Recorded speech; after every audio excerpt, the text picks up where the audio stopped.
Welcome back everyone to the Working Class Revolt. So really good news today if you're Nigel Farage, and terrible, more disaster news if you're Keir Starmer. So Reform UK have won yet another by-election, and this time it's the first seat they've won on the Sheffield City Council, one of the areas that wasn't up for election in the last mayor's election.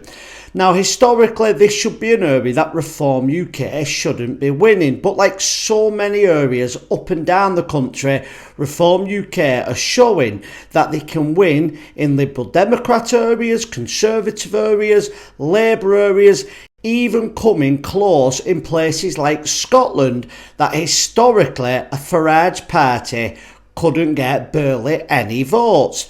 But what's even worse is the result from the Conservatives.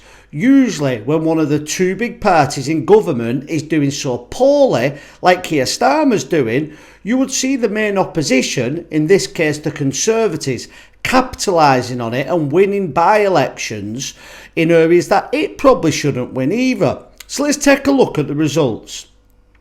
The Liberal Democrats came in second place with 1,597 votes. Followed all the way down to third place was the Labour Party on 1,324 votes, and the Conservatives only got 332 votes. They only actually got 38 more votes than the Green Party, and Reform UK got 1,789 votes, winning with around about 200 votes from the Liberal Democrats and about 400 from the Liberal Democrats. But what's really interesting in this by-election is the turnout was enormous. The turnout was 36.8%. So obviously that's not as big as a general election where you might see 55-60% of the vote. But at a local election like last May, you're very lucky in areas to see 30%. By-elections can be as low as 15%. But this is the change in the country and why Reform UK are winning. They're bringing people out who are excited, angry with Labour and the Conservative Party and even the Liberal Democrats who wouldn't normally vote.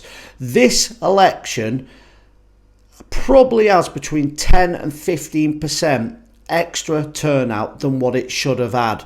That is massive, and if they can do that at the general election, even by as little as 5%, when they're already winning with the current electorate that we have, Reform UK are gonna win massively. But mark my words, there is one fear, and that is the mainstream media and the political class. What measures will they go to the more this keeps happening to stop Nigel Farage taking over 10 Downing Street? Remember, these people don't play around. They have held power of this country for hundreds and hundreds of years. And if you get an anti-establishment candidate like Farage, just like we're seeing in America with Trump, they can change that whole system overnight. Not everything might necessarily work out for us straight away, but it will certainly not work out for those that want to control society. So it's going to be interesting to see this rise of reform, but I do say that with a warning that the political class and the mainstream media, the powers to be, are going to be getting very, very itchy now on what are they going to do about Reform UK. Now, I just want to mention one other thing before we go. We've got some new merch on our new website. We're selling mugs like this and voting Reform UK, and we've also got Farage for Prime Minister. If you have a look on my website, there's more cups, and it's in the link in the description. It's www.workingclassrevolt.co.uk. All the mugs are $9.99. They're made here in England, and I'll be with you in a few working days. And I'll see you all in the next video.